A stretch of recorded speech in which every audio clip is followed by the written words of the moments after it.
Number 1. Brock Lesnar versus Braun Strowman. Strowman, that clubbing. Oh, wow. A knee to the jaw. Lord. A knee to the jaw. He caught Lesnar good. Braun Strowman landed a stiff knee to Brock Lesnar's head during a triple threat match. It wasn't controlled, and it hit hard. Lesnar stood up immediately and hit Strowman with a real punch to the jaw. Strowman backed off, and the pace changed instantly. The match continued, but the mood shifted. Lesnar didn't wait for an apology. He handled it in the ring and made sure it wouldn't happen again. Strowman, that clubbing. Oh, wow. A knee to the jaw. Lord. A knee to the jaw. He caught Lesnar good. Number 2. Kurt Angle versus Daniel Puder. SmackDown 2004. During a live episode of SmackDown, Kurt Angle ran a segment where he challenged WWE Tough Enough contestants to legit amateur wrestling matches. He quickly took down the first few guys. Then Daniel Puder stepped up. Get your in the ring. There's Daniel. Hold up. Puder just volunteered to get in the ring. As Angle tried to take him down, Puder wrapped him in a Kimura lock and began applying pressure. That hold can snap an arm in seconds if it's not broken. Caught me in a submission, and it really wasn't supposed to be submission. I told him that afterward. I said, "You're a dumbass." Angle was caught in it. It was tight. He had no clean escape. Angle was stuck. He couldn't get out cleanly. The referee saw what was happening and made a fast 3-count pin to end it before the situation got worse.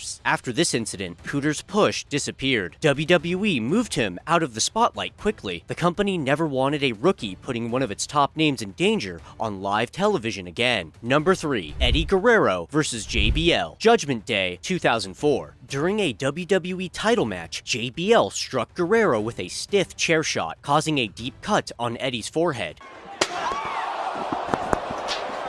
He lost a serious amount of blood, enough that medical staff were ready to stop the match. Guerrero kept going for over 20 minutes after the injury. By the time the match ended, his face and chest were covered in blood. He needed medical attention immediately and was rushed backstage after the bell. Guerrero reportedly needed a blood transfusion due to how much he lost. This match became infamous for how far it went. Fans still remember it today, not because of the finish, but because of how real the damage was, and how Guerrero fought through it anyway. Number 4. Brock Lesnar versus Randy Orton. Lesnar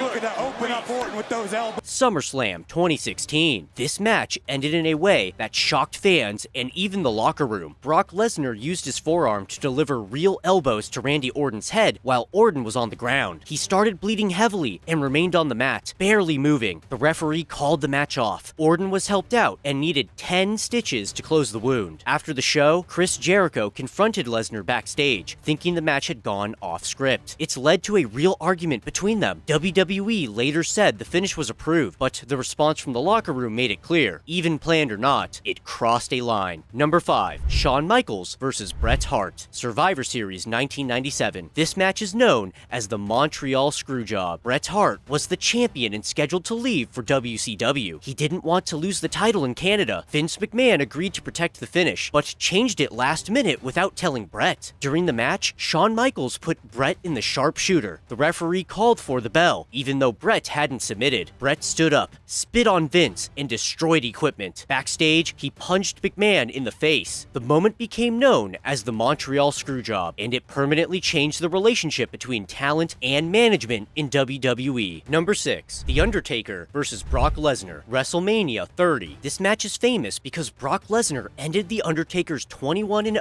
WrestleMania streak. What most people don't know is that Undertaker suffered a real concussion early in the match. After taking a routine bump, he became disoriented. He continued the match, but his timing and movement were clearly off. Lesnar adjusted in real time and carried most of the match to its finish. Undertaker was taken to the hospital immediately after and stayed overnight. He later admitted he didn't remember the match and had no memory of anything that happened for several hours that day. The concussion turned what should have been a historic scripted finish into a real situation, with one wrestler struggling just to stay on his feet while the other tried to protect him. Number 7. Batista versus Booker T. Backstage Fight 2006. This happened backstage during a promotional photo shoot for SummerSlam. Batista and Booker T got into a verbal argument. The argument turned physical. Punches were thrown, and multiple people confirmed that Booker T won the fight. Batista came out of it with visible bruises and didn't speak publicly about the incident. Booker T later said Batista had been showing attitude in the locker room, and the fight was about respect. WWE didn't use it for a storyline right away, but eventually booked them in an on-screen feud that many fans believed was a way to cool real tension. This was not a match, but it was one of the most well-known legitimate fights between two top WWE stars behind the curtain. Number 8, Chris Jericho versus Goldberg. Backstage altercation. In 2003, Jericho and Goldberg had tension left over from their time in WCW.